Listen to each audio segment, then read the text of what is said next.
الان اومدیم بزرگ کردن گانا رو به شما یاد دهیم.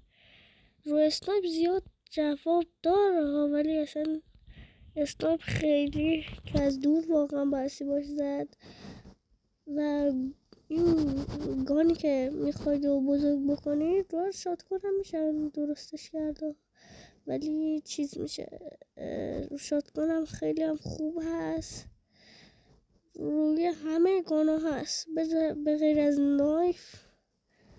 الان مثلا این نایفی که من دارم روی نمیشه انجام داد. بذارید این دنسش هم هست بستی داشته باشید چون زوم نمیشه باز کرد تا بزرگ بشه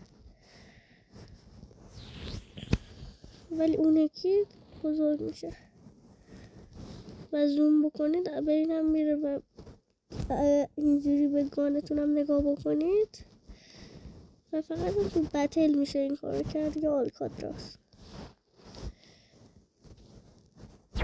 خب الان من این دنسه رو میرم،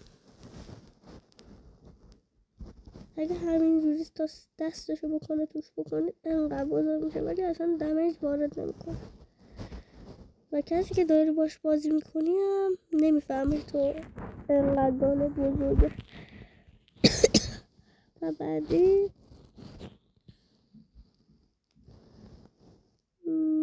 میخواد بخوره اینو بگیرید انقدر بزرگ شه، این دمیج وارد میکنه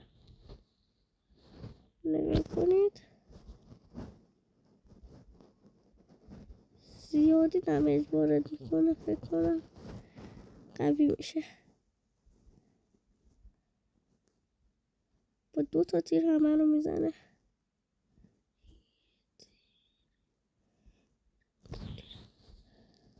خب تا ویدیو بعدی خداحافظ.